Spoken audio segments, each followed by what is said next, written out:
ഒരു വീട്ടിൽ ഒരാൾ മരിച്ചാൽ ആദ്യം വന്ന് പുരുഷന്റെ ജനാസ കാണുന്നത് ആരാണ്? അപ്പുറത്തെ വീട്ടിലെ താത്ത അടുക്കളയിൽ നിൽക്കുന്ന വേഷത്തിൽ ഓടി ഇങ്ങ് വന്നിട്ട് ഇപ്പുറത്തെ വീട്ടിലെ കാക്കാടെ മുമ്പിൽ വന്ന് നിൽക്കുകയാണ്. മോളെ, അന്യപുരുഷന്റെ ജനാസ കാണൽ ഹറാമാണ്.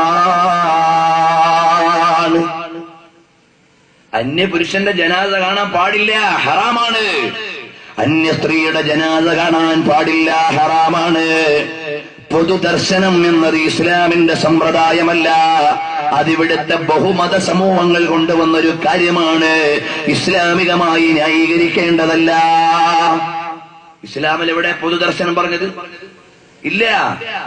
ഇന്നങ്ങനെയല്ല. ഒരിടത്ത് മരിച്ചുപോയാൽ ആണും പെണ്ണും ഇടകലർന്ന് കാണുന്ന കാലം. അതുപോലെ തന്നെയോ മയ്യത്ത് പൊതിഞ്ഞ് വെച്ച് കഴിഞ്ഞാൽ മയ്യത്ത് പൊതിയാൻ നേരം ഒരു രണ്ടാമതൊരു കാണൽ ഇനി ആരെങ്കിലും കാണാനുണ്ടോ? താത്തായും കാക്കായും ഇടിച്ചു കയറിയിട്ട് മയ്യത്ത് കണ്ടു. ഈ പൊതിഞ്ഞങ്ങോട്ട് ഇറങ്ങാൻ നേരമാണ് അതാ എവിടെ നിങ്ങാണ്ട് ഒരാൾ ഓടി വരുന്നു, എനിക്കൊന്ന് കാണണം. മയ്യത്ത് തുറന്നു, കാണിച്ചു കഴിഞ്ഞു. പള്ളിയിലേക്ക് ചെന്ന് നിസ്കരിക്കാൻ നേരം കാണാ കുറച്ചുപേരെ കാണിക്കൽ അവിടെ. എന്നിട്ട് ഖബറിൽ കൊണ്ടുവരാൻ നേരം കാണാം അതാ ഒരു വണ്ടി ലേറ്റായി പോയ താത്ത ഓടി വരുന്നു, ഞാൻ കണ്ടില്ല.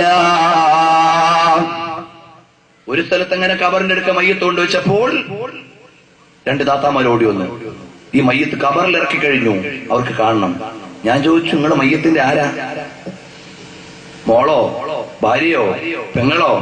എന്നാ പോലും ഇങ്ങനെ വരാൻ പാടില്ല. എന്നാലും ഞാൻ ചോദിച്ചു, അങ്ങനെയൊന്നുമില്ല, എവിടെ നിങ്ങാണ്ട് കയറി വന്ന ഒരു താത്തായി മോളുമാണ്, കാണാൻ പറ്റൂല എന്ന് ഞാൻ അവരോട് പറഞ്ഞു.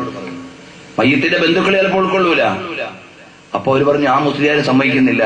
അപ്പൊ മറ്റേ മുസ്ലിയാരും ആ മുസ്ലിയാർ അങ്ങനെ തന്നെയാണ്. ഏതായാലും അൽഹംദുലില്ലാ അത് കാണാതെ രക്ഷപ്പെട്ടു. അപ്പൊ ഇതേപോലെ നമ്മൾ ശ്രദ്ധിക്കണം. അങ്ങനെ മയ്യത്ത് പൊതിഞ്ഞിട്ട് പിന്നെ തുറന്ന് കാണിക്കേണ്ട കാര്യമില്ല, അത് ശരിയായ നടപടിയല്ല.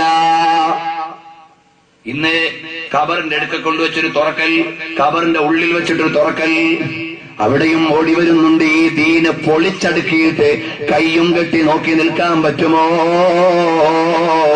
എന്തൊരു ദുരന്തമാണ് സഹോദരാ നടക്കുന്നത്. ഇനി ഏതെങ്കിലും മയ്യത്ത് വീട്ടിൽ പോയിട്ട് ആണുങ്ങളൊക്കെ ഒന്ന് അങ്ങോട്ട് മാറി പെണ്ണുങ്ങൾ ഇങ്ങോട്ടൊന്ന് മാറി രണ്ടു വഴിക്ക് നടക്കണമെന്ന് പറഞ്ഞാൽ കാക്കാമാരുടെ കണ്ണുരുട്ടലാണ്. എവിടെന്ന് വന്ന മൊയ്ലിയാരെ എന്ന ചോദ്യമാണ്. എടാ മോനെ, ദീൻ ഇവിടെ നടപ്പിലാക്കാൻ പറ്റാത്തത് ഈ ദാർഢ്യത കൊണ്ടല്ലേ? നമ്മൾ നമ്മുടെ വീട്ടിൽ മാറ്റേണ്ട കാലം വന്നില്ലേ? മരിച്ചുപോയ കാക്കായെ കുറ്റം പറയാൻ പറ്റത്തില്ല. അയാൾക്ക് എഴുതിട്ട് എടുക്കാൻ പറ്റുമോ? പറ്റൂല. അപ്പോൾ മയ്യത്തിനെ കാണിക്കുന്നതിന്റെ കുറ്റം മയ്യത്തിന്റെ കടമപ്പെട്ട ആളുകൾക്കാണ്. അയാൾക്ക് കുറ്റത്തിന്റെ പോലെയൊക്കെ കഴിഞ്ഞു, ചെയ്തു പോയതിനെല്ലാം അങ്ങോട്ട് കിട്ടും. അല്ലെങ്കിൽ നല്ലത്, മോശമെങ്കിൽ മോശം. ഇങ്ങോട്ട് കിട്ടേണ്ട സമയം തുടങ്ങാൻ പോണതേ ഉള്ളൂ. ഇനി ചെയ്യാൻ പോണ തെറ്റാരുടേതാണ്? ആ മയ്യത്തിന്റെ ബന്ധുവിന്റേതാണ്.